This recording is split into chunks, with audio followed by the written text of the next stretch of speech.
जय हिंद दोस्तों, हमारे YouTube चैनल ज्ञानपीठ इंस्टीट्यूट में आपका एक बार फिर से स्वागत है। जैसे कि आप बोर्ड पर देख पा रहे होंगे, यहाँ पर मैंने प्रतिशत भिन्न यहाँ पर लिखी हैं। आज मैं आपको बताने वाला हूँ कि प्रतिशत से आप भिन्न कैसे बना सकते हो, भिन्न से आप प्रतिशत में संख्या कैसे लिख सकते हो, यह आज आपको मैं बताने वाला हूँ। ये इसलिए बताने वाला हूँ क्योंकि यहाँ से लगभग जब आपका बड़ा से बड़ा कोई भी कैलकुलेशन होता है उसको बहुत ही आसान तरीके से आपको करना होता है, तो वहाँ पर आपको आवश्यकता होती है प्रतिशत भिन्नों की।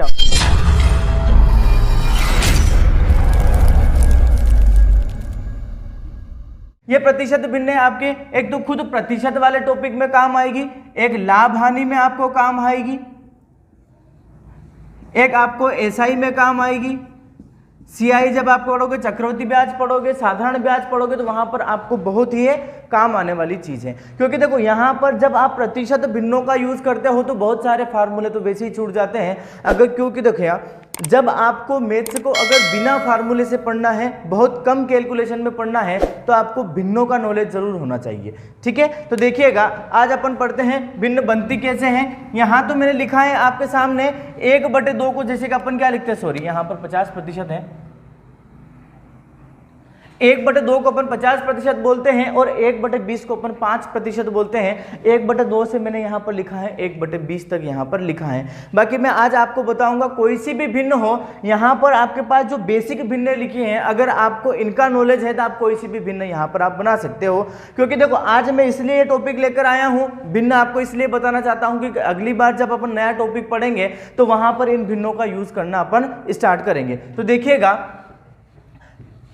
प्रतिशत की अपन बात कर रहे हैं। प्रतिशत का मतलब आपको वैसे पहले से पता होगा, प्रतिशत का मतलब होता है प्रत्येक चीज क्या होती है, 100% होती है। प्रति का मतलब 1 होता है, शत का मतलब 100 होता है, मतलब प्रत्येक चीज अपने आप में कितनी होती है, 100% होती है। तो देखिएगा यहाँ पर मैंने क्या लिखा, प्रत्येक मतलब एक हमेशा कितना होता है, 100% होता है। कितना होता है, एक हमेशा कितना होता है, 100% आपके सामने होता है। जब 1 बराबर 100% लिखा, जब मैं इसको क्या कर दूंगा, आधा कर दूंगा। जब मैंने 1 ही क्या कर दिया, आधा कर दिया, मतलब क्या लिख दिया, 1/2 लिखा। तो 1/2 लिखा तो यहां पर भी क्या करना पड़ेगा, आधा करना पड़ेगा। जब मैं इसको आधा करूंगा तो कितना हो जाएगा, 50% होगा। ये बेसिक भिन्न बता रहा हूं, यहीं से अपन आगे बढ़ेंगे और भी भिन्न बनती कैसे हैं। अब देखिएगा जब यहां पर मैंने 1 लिखा था उसका मतलब 100 था। जब इस भिन्न को मैंने आधा कर दिया, मतलब क्या किया, 2 से जब मैंने भाग दिया तो इधर भी मेरे को क्या करना पड़ेगा, 2 से भाग देना पड़ेगा। तो आपके पास क्या होता है, 50% की भिन्न क्या बनती है, तो 50% की भिन्न होती है 1/2 होती है।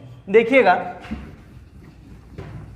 यहां पर मैंने आपके सामने लिखा है 1/3 यहां पर लिखा है। क्या लिखा है, 1/3 लिखा है। अब आपको पता होना चाहिए कि 1/3 लिखा है, इसको आपको क्या में बदलना है, प्रतिशत में बदलना है। तो किसी भी अपन भिन्न को जब प्रतिशत में बदलते हैं तो उसमें गुणा कैसे कर देते हैं, 100 से आप गुणा करते हो। जब 100 से आप गुणा करते हो तो आपके पास संख्या प्रतिशत में बन जाती है। जब आप यहाँ पर 100 से गुणा करोगे तो क्या हो जाएगा, आपके सामने 100/3 आपके पास होगा। जब आप इसको 3 से काटोगे तो आपको क्या मिल जाता है, 33 सही 1/3 आपको प्राप्त होता है। मतलब सीधी सी बात है कि 33 सही 1/3% का मतलब क्या होता है, सीधा ही 1/3 होता है। अब देखो कैलकुलेशन आसान कैसे होगा, यदि आपसे बोल दिया कि किसी आयत की लंबाई में 33 सही 1/3% की वृद्धि कर दी जाए और चौड़ाई में 33 सही 1/3% की कमी कर दी जाए तो उसके क्षेत्रफल पर क्या प्रभाव पड़ेगा। तो यहाँ पर बहुत आसान तरीके से होता है। देखिएगा पहले एक एग्जांपल आपको बता देता हूँ। मैंने अभी बोला है एक आयत की लंबाई में 33 सही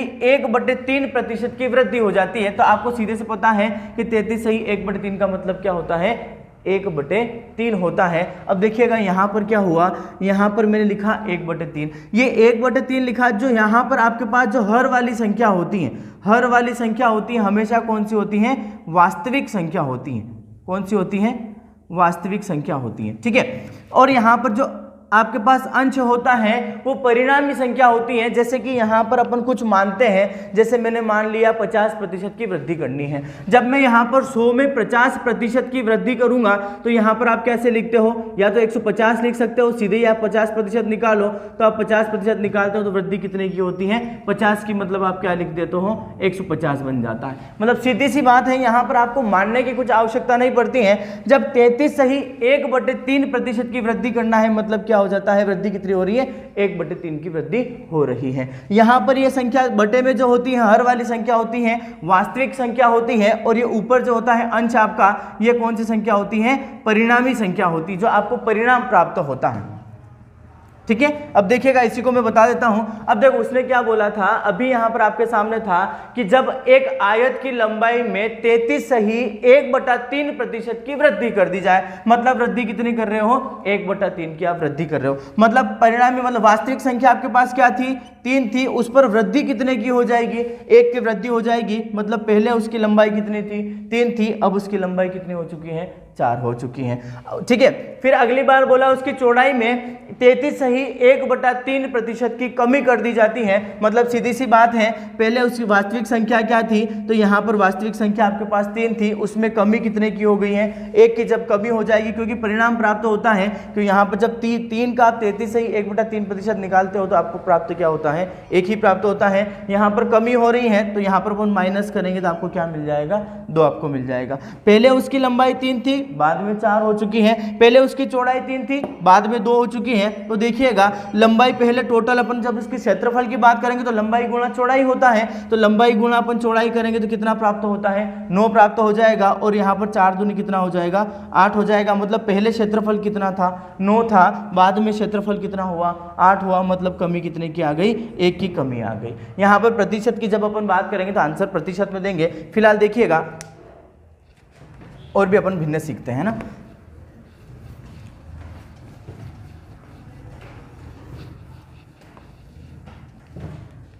देखो यहां पर मैंने क्या लिख दिया, आपके सामने है 1/4। अब आपको पता है 1 का मतलब कितना होता है, 100% होता है। कितना होता है, 100%। 1 का मतलब अगर 100% होता है तो 2 का मतलब क्या होता है, 200% होगा। जब यहाँ पर आपने लिख दिया 3 है तो 3 बराबर कितना हो जाएगा, 300% होगा, और 4 बराबर क्या हो जाएगा, 400% होगा। कुल मिलाकर सीधी सी बात है, जब किसी संख्या को प्रतिशत में बदलना होता है तो अपन काय से गुणा कर देते हैं, 100 से गुणा करते हैं, मतलब कितना हो जाएगा, 300% आपके सामने हो जाता है। शायद ऊपर नहीं दिख रहा होगा। ठीक है, तो देखिएगा अब यहाँ पर क्या लिखा है, जब आपको पता है 1 बराबर कितना है, 100 यहाँ पर आपके सामने है। जब 1 बराबर 100 है तो अब कितना लिखा है, 1/4 आपके सामने है। तो यहाँ पर मैंने क्या किया, इस 1 को 1/4 कैसे किया होगा, तो यहाँ पर मैंने भाग कैसे दिया है, 4 से भाग दिया है, तो इधर भी आपको क्या करना पड़ेगा, 4 से भाग देना पड़ेगा। जब आप 100 में 4 से भाग दोगे तो कितना प्राप्त होता है, 25, यानी आपके सामने आंसर क्या हो जाता है, 25% हो जाता है। मतलब 1/4 बराबर कितना, 25% हो जाता है। आगे बढ़ते हैं, यहाँ पर मैंने आपके लिए लिख दिया है, यहाँ पर लिखा है 1/5। जब मैंने लिखा है, क्या लिखा है, 1/5 यहाँ पर लिखा है। जब जैसे ही मैंने 1/5 लिखा, आपको पता है 1 बराबर कितना होता है, 100% होता है। इसको 1/5 कैसे बनाया होगा, मैंने भाग कहीं से दिया है, 5 से भाग दिया है, तो इधर भी आपको क्या करना पड़ेगा, 5 से भाग देना पड़ेगा।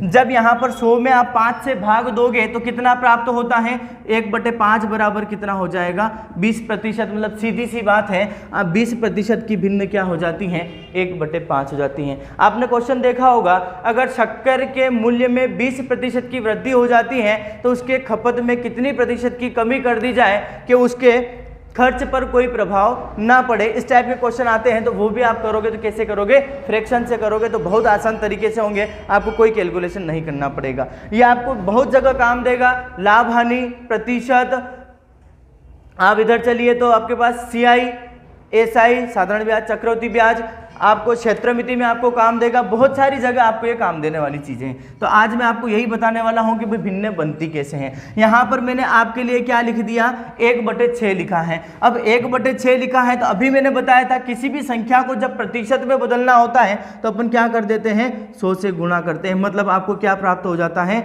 6 आपके सामने हो जाता है, 600 बटे क्या हो जाएगा, 6 आपके सामने होगा। ठीक है, सॉरी 100/6 होगा, है ना। कितना हो जाता, 100/6 आपके सामने होगा। जब आप यहाँ पर 6 से भाग दोगे तो कितना प्राप्त होगा, देखो 6 कम कितना हो जाएगा, 6 होगा, तो बचा आपके पास कितना, 4 बचा है तो 6 6 36, वापिस 4 बचा है तो आप क्या लिख दोगे, 4/6 लिखोगे। अब भिन्न कब बनती है, जब ये संख्या एक दूसरे से जब तक कटती है तब तक आपको इन दोनों को काटना होता है। तो यहाँ पर मैंने क्या लिखा, 16, जब इसको काटेंगे तो 2 दूनी 4 और 2 तिया 6, मतलब वास्तविक भिन्न क्या बन जाती हैं, 16 सही 2/3%। इसकी भिन्न क्या हो जाती है, 1/6 हो जाती हैं। जब आपसे क्वेश्चन पूछेगा कि जब किसी भी संख्या में 16 सही 2/3% की वृद्धि होती है तो आप सीधा ही क्या लिखोगे, मतलब पहले संख्या कितनी थी, 6 थी, उसमें वृद्धि कितने की हो गई, 1 की वृद्धि हो जाएगी, मतलब कितनी हो जाएगी, 7 हो जाएगी। बहुत आसान कैलकुलेशन हो जाता है।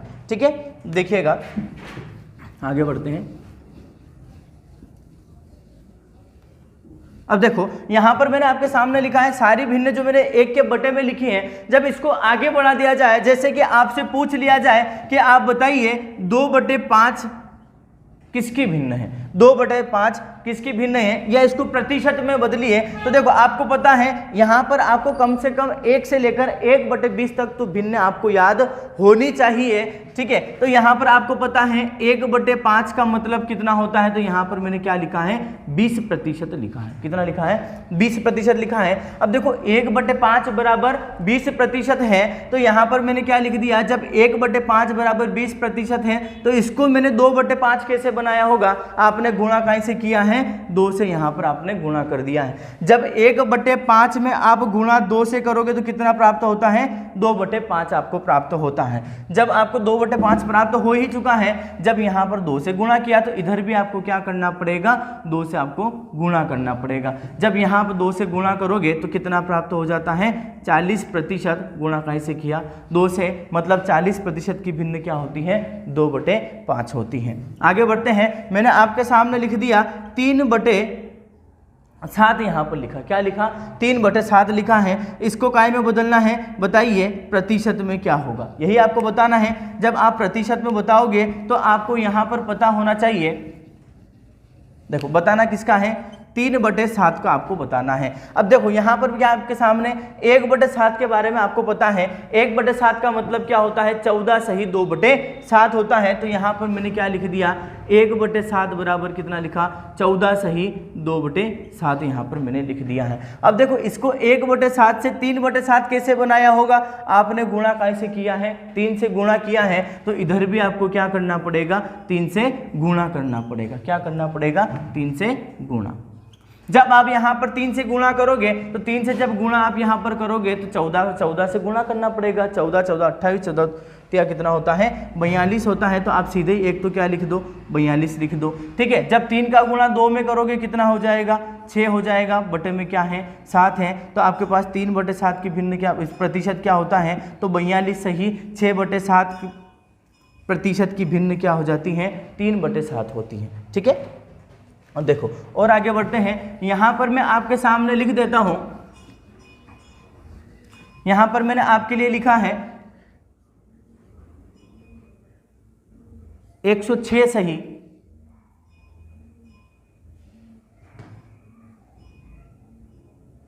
1/4%।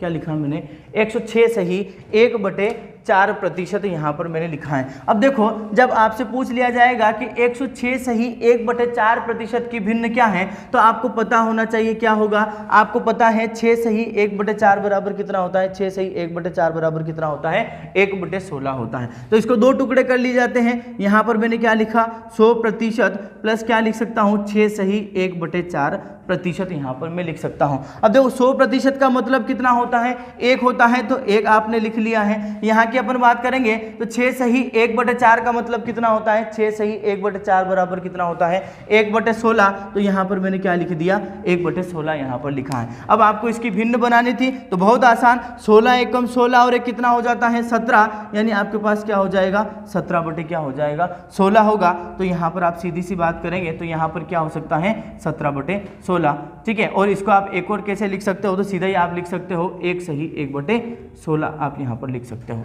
तो भी आपकी आंसर सही होगा। ठीक है, देखिएगा फिलहाल आप इतना ही सीखिए कि यहाँ पर कितना हो जाएगा, 16/17 होगा। ठीक है, देखिएगा और आगे बढ़ते हैं। कुछ गलत तो नहीं बताया,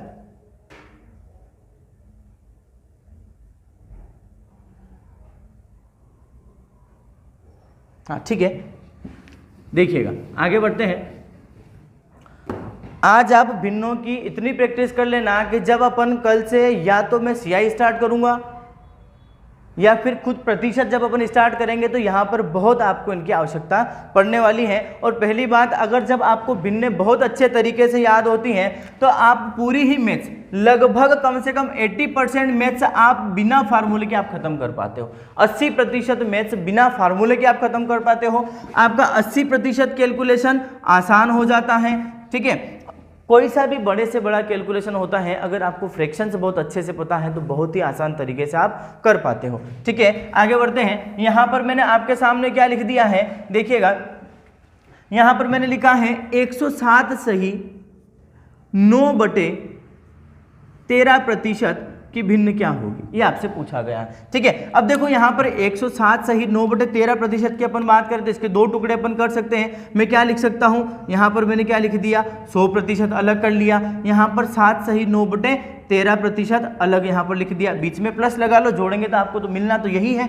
ठीक है, अब देखो 100% का मतलब क्या होता है, 1 होता है, तो मैंने क्या लिख दिया 1 लिख दिया। अब देखिएगा यहाँ पर 7 सही 9/13, तो आपको यहाँ से पता होना चाहिए कि 7 सही 9/13 का मतलब कितना है 1/13 है। तो यहाँ पर मैंने क्या लिख दिया 1/13 मैंने यहाँ पर लिखा है। जब 1/13 यहाँ पर लिखा है तो 13 एकम 13 और एक कितना हो जाएगा 14, यानी 14/13, मतलब कुल मिलाकर सीधी सी बात है कि यहाँ पर आपके पास 107 सही 9/13% की भिन्न की आप बात करोगे तो कितना हो जाएगा 14 सही 1/13 हो जाएगा। ठीक है, यहाँ पर आपको बहुत आसानी होगी, क्योंकि देखो यहाँ पर जब अपन वृद्धि और कमी की बात करेंगे तो यहाँ पर क्या होगा, पहले से कोई चीज कितनी होगी भाई, यहाँ पर 13 रुपए उसकी कीमत थी, उस पर वृद्धि कितनी हो चुकी है 107 सही 9/13 की वृद्धि हुई है, मतलब सीधी सी बात है 13 पर वृद्धि कितने की हुई है 14 रुपए की वृद्धि हो चुकी है। सीधी सी बात तो यहाँ है, यानी पहले उसकी कीमत कितनी थी 13 रुपए उसकी कीमत थी, बाद में कितनी हो चुकी है उसकी कीमत 27 रुपए हो चुकी है। बस यही आपको यहाँ पर सीखना होता है। ठीक है, देखिएगा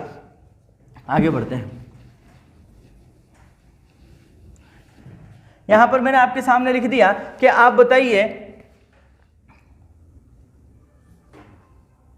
208 सही 1/3% की भिन्न आपको बतानी है। कितनी है 208 सही 1/3% की भिन्न जब आपको बतानी है तो यहाँ पर आपको पता है दो टुकड़े आपको करना है, तो यहाँ पर आप क्या लिख दोगे 200% लिखोगे। यहाँ पर अलग से आप क्या लिख सकते हो 8 सही 1/3% लिख सकते हो। अब आपको पता है 200% का मतलब कितना होता है 2 होता है, तो सीधे ही 2 लिख लो। 8 सही 1/3%, 8 सही 1/3% मतलब क्या होता है 1/12, तो यहाँ पर आपको क्या लिख देना है 1/12 लिखना है। जब आप यहाँ पर भिन्न बनाओगे तो 12 दूनी कितना 24 और कितना हो जाएगा 25, यानी सीधी सी बात है कितना हो जाएगा 25/12। मतलब सीधी सी बात है जब किसी वस्तु में या फिर किसी रुपए में या फिर किसी संख्या में, जब किसी संख्या में एक 208 से 1/3% की वृद्धि होती है तो संख्या कितनी हो जाती है, मतलब कि सीधी सी बात है अगर वो पहले 12 रुपए होगी या फिर कि संख्या अगर 12 होगी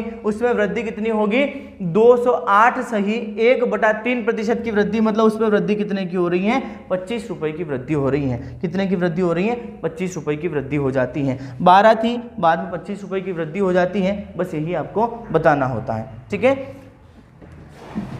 तो आप घर पर बहुत अच्छे से भिन्नों की प्रैक्टिस करना, आप कोई सी भी भिन्न बनाने की कोशिश करना। अगर आपको कोई सी भी भिन्न दिक्कत आती है तो आप कमेंट करिए, 100% मैं पूरी कोशिश करूंगा कि आपके हर एक कमेंट पर मैं रिप्लाई करूंगा, उसको पूरी अच्छी तरह से देखकर आपका सॉल्यूशन वहां पर किया जाएगा।